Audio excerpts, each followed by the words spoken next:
Lakewood's neighborhoods grew up around vintage structures that form the heritage of our city. Today, few of those historical buildings are still standing. Of those left, most face neglect or worse, demolition. Because of Lakewood's heritage coming from the agrarian farm type of culture, it's important to keep the houses that we have or the structures that we have. Many of them have been knocked down over the years, and so I do believe, as well as the department, the Community Planning and Development Department, as well as Community Resources, that we should treasure our old buildings.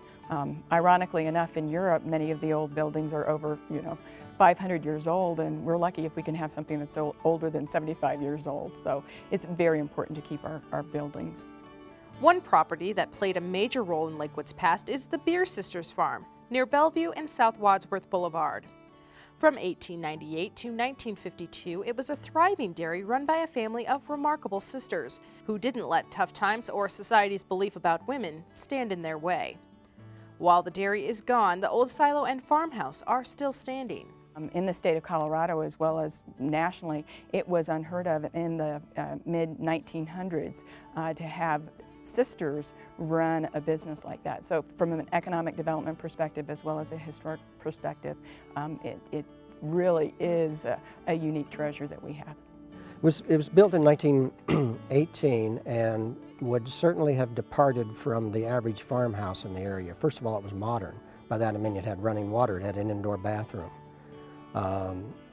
They bought the finest furnishings from downtown Denver, 16th Street furniture shops, that Persian rug. All of that was still there as recently as 2000, 2001 in the house.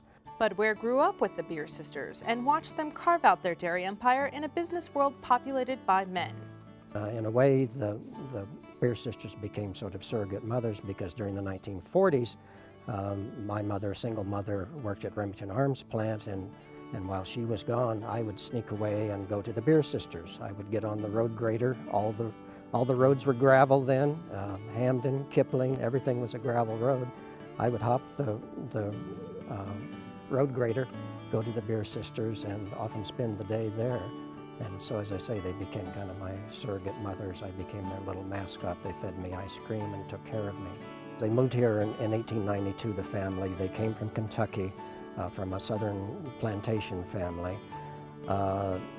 They were chasing the cure, as they called it in those days. Almost 25% of Denver's population at the turn of the century in 1900 was here because of tuberculosis. They were seeking the cure for tuberculosis. The mother died in 1895, and then there began a succession of moves south through Denver to Littleton. Then all along they were sort of moving into the dairy business. The father was working in town as a printer for the Denver Post, the Denver Evening News, all of this time. But increasingly on these little rented farms, the girls, the daughters, were creating a business of their own. As early as 1904, I found a letterhead that said Beer Sisters Creamery and Livestock Company. This was when they were still on a rented farm down on Hamden. So selling butter, milk, eggs, honey, cream, often having a little route of their own, particularly when they lived near Littleton. But then buying this property, about 35 acres in 1908 from Charles Bowles, and then, as I say, starting this wholesale milk business in 1913, and then going to the retail home delivery business, the real commercial dairy in 1924 with the staff of men, the trucks, and the whole 9 yards. So it was a special place, and as Southern women, they were very adept at the social graces. They had a piano. Much of the place was, I would say, really conditioned by their background, their interior decorating, how they laid out the farm. They had an outside cookhouse, very Southern. In some ways they tried to replicate a southern plantation, more of a compound, a complex of buildings. They were, working 7 days a week as farm women, and generally did not dress in elegant clothes or have elegant parties because they were simply too busy working in the dairy 7 days a week. but they did have this parlor that was set aside for special occasions. They had a Victrola. They would occasionally have dance parties. And beginning in the 1920s, when they were, after World War I, they were doing very well, even when they were still in the wholesale business and being cheated on the price of their milk. But in the 20s, particularly after 24, they began to do very well, and they bought Dodge cars rather than Model Ts or Model As.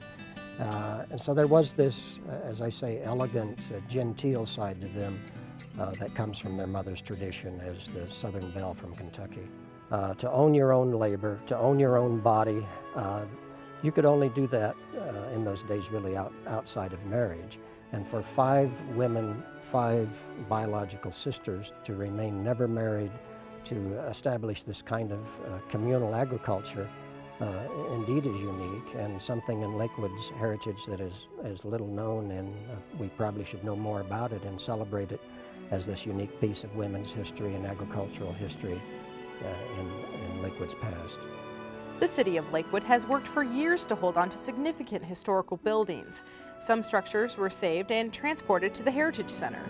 Unfortunately, many of the older structures have been demolished rather than moved.